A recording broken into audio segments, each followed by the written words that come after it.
What's up, Gamer Nation? Going at it hard with these videos. Told you I'd be back. Yeah, this is me binging on my videos again. I'm a man of my word. Anyway, I'm here to bring you a new preview of Nioh, brought to you by Team Ninja of Tecmo.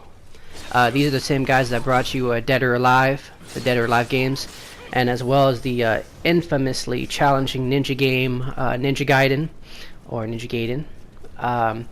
Those games were technically well received, although they kind of faded out into memory. There hasn't been a new Ninja Gaiden game for a while now. I'm pretty sure fans of that franchise have been clamoring for one. But this game is nothing like Dead or Alive or Ninja Gaiden. Let me explain. I'm pretty sure you hardcore people out there have very few people have heard of this game, but for those of you that have and seen the gameplay, I'm getting flashbacks of Salt and Sanctuary right now. You know damn well what this game looks like, and what this game takes inspiration from. But let me just start from the top. This game is a game that takes place in feudal Japan, I think. A very fictional feudal Japan, with spiritual cues, very supernatural inspired. This game takes place in what looks like a broken Japanese land, and as for who you are and what you're doing, don't freaking ask me that, because I have no clue. So let me just go back to what this game feels like. It feels like freaking Dark Souls. You want to know why? Because look at it. Like the HUD, everything, it looks like Dark Souls. But stop right there, stop right there. I'm not going to call this a clone. There are two types of games: games that are inspired by other games, and clones. You know, like Saints Row, it might be Grand Theft Auto inspired, but it's not a clone. You know, it takes cues from other games and puts their own flavor on it, and I think that's what this game does best. This is not a Dark Souls clone. It very much has its own flavor, though I can definitely see some similarities. The gameplay is hard as nails. The story is pretty much non-existent. It's pure gameplay. That's what it is, with very minimalistic storytelling. And I'm about to go in depth into the reason why. Again, sorry for these Dark Souls references, but you get the idea of why I have to do it. The gameplay first and foremost takes center stage here, with the story being taking a strong backseat. It's not told in the same way as Dark Souls. Dark Souls, you know, you have item descriptions and these characters giving these wacky ass, telling wacky ass stories that you really don't understand, and you're just not on the same level as them. And but there are definitely some story elements, but they are even more minimalistic without the descriptions of items for the weapons and such. The most story you're going to get here, and it's once again, when you get it, it's pretty freaking vague. You have no idea what's happening. You basically pick up dropped items and off of some of these bodies, and some of these bodies will there'll be a voiceover as to what happened in that particular area. Once again, this is very vague. Sometimes it's used in a good way, like in Dark Souls, and sometimes it's not. It's probably just another lazy way of storytelling, but here I am not sure. Again, it's an alpha. They might change some things around. And as for character creation and who you are, I don't know if it's just because of an alpha, but there was no character creation when I booted up the game. You seem to be this one guy who does not look Asian. He's just Caucasian. So what you're getting is a Caucasian versus Asian simulator. No, I'm just kidding. But seriously, I'm not sure if they're trying to build a specific direct story with the main character. Just like Ryu Hayabusa, I forgot how you pronounce that name, from Ninja Gaiden. I don't know if they're going to do a direct, a true down-to-earth story with a central character surrounded by, secondary characters, or if they're just going to keep it minimalistic for now. But the story is very vague, but that's not this. I'm pretty sure that's not the main selling point that they're trying to,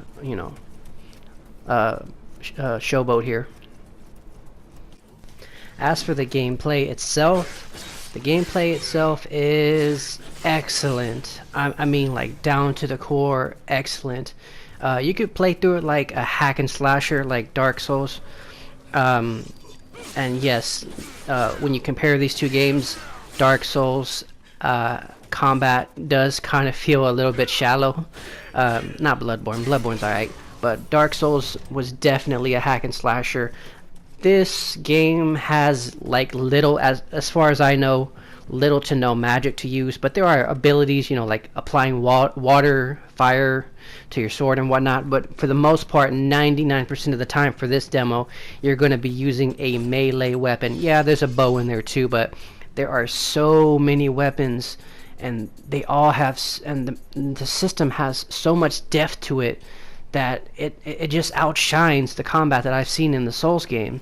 You know, yeah, sure, that means there's a lack of, you know, spellcasters and ranged attacks and whatnot, but this game is very gritty. It's all about the sword fighting here, folks. Now, I'm talking, you have so much variation in the action, the physical action. Just like Dark Souls, it's a very physical game. You have to learn your positioning. You have to be aware of where you're fighting, who you're fighting, how many you're fighting. Oh man, there's just so there. If you're a fan of melee combat like I am, or you just like to tear shit up one-on-one, or sometimes in groups, you will get that in this game. There are swords, there are axes. For the demo, they are very generous with the weapons. There's swords, there's axes. There's hammers, and all of these weapons have their own unique animations and, you know, wind-up times. And after that, there's another system underneath that where each of these weapons have their own stance. You got your high attack stance, you got your medium attack stance, you got your low attack stance. There's just so much depth in the sword fighting, and oh man, it's just great when you get a hold of it, when you really get into it, because this one does have a bit more of a learning curve, because it's a little more intricate. Like I said, the combat is a little more intricate, like 10 times more intricate than Dark Souls. I would say that's not offensive to say, Dark Souls fans. Believe me, I'm a fan, and it does not pain me to say or hear that. The combat is like 10 times more intricate here, and you know, there's really a lot of, you know, expression and personality that can be brought in your playstyle. You can truly create your own playstyle, and that's what makes it a great, not clone, inspired Dark Souls game.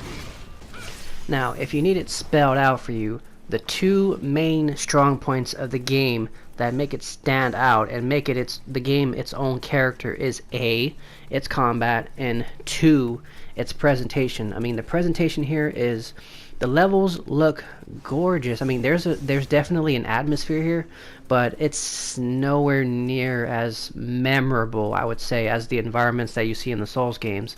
Again, sorry about the comparisons, but I have to. Yeah, these first few levels that you're presented with are kind of forgettable, and the enemies, they don't, except for the demon ones, of course, they don't stand out. They're basically just, and I've complained about this in Dark Souls 2, dudes in armor. This level, these two levels sections are basically dudes with weapons, and it's not very memorable, even though they are individually challenging, and if you're not paying attention at all, they will freaking rape you. But there are some glaring, you know, there's some poorly handled sections in this game that catch my eye. One is that, you know, some of these enemies will gank you, and when they do, they will gank you bad. There's almost no way to defend against an entire mob. You know, you will see these entire mobs chasing you if you try to speed run through it. And you know, I can understand, like me, you know, this game is a new game. It felt fresh to me, so learning the combat got kind of frustrating. So it made me want to speed run through all of these levels, sections, and these motherfucking AI are not playing. They will chase you forever. They will not stop chasing you once you run through the levels, and there's just no way to fight against that, and you don't have enough stamina to run away from all of them.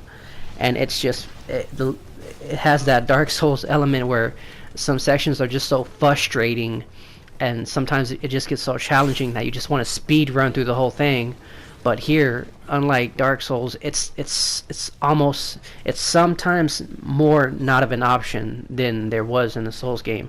Here you kind of have to like whittle them down, throw rocks at them and fight them one on one. There's just no way to handle more than one opponent. If it's two, maybe, but an entire mob, I would say that would be a problem. So I would think that the spacing of the enemies in this demo is definitely a glaring issue, as there is just no way to defend against a mob when you're just by yourself.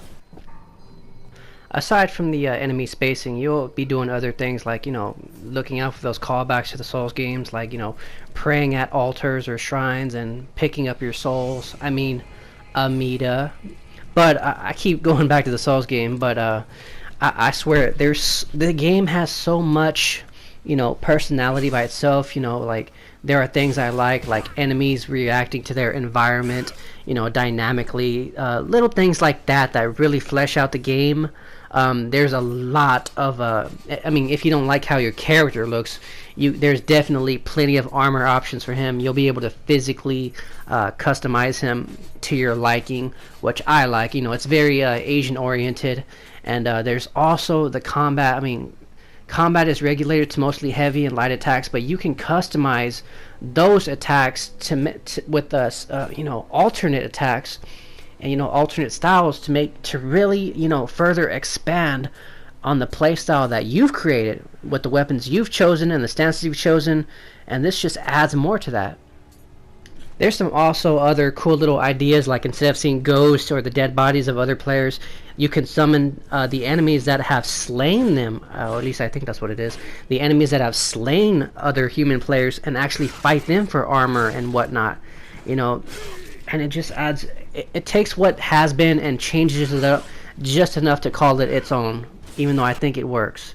And there's also secrets in the environment where you find these little Moogle looking things that guide you. It's like a meta game. You find these little plush dolls and they guide you to the next shrine. It's more layers, And after that, you got the shrine system.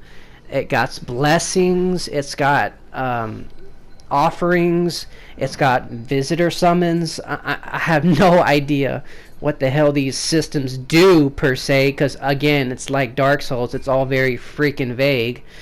They don't bother explaining anything to you. They kind of just throw it in your face. But there are so many systems in this game, and I'm not even sure if any of them are actually required to have this much enjoyment. But they're there. I'm sure they enhance your playstyle somehow. I'm just not 100% sure how.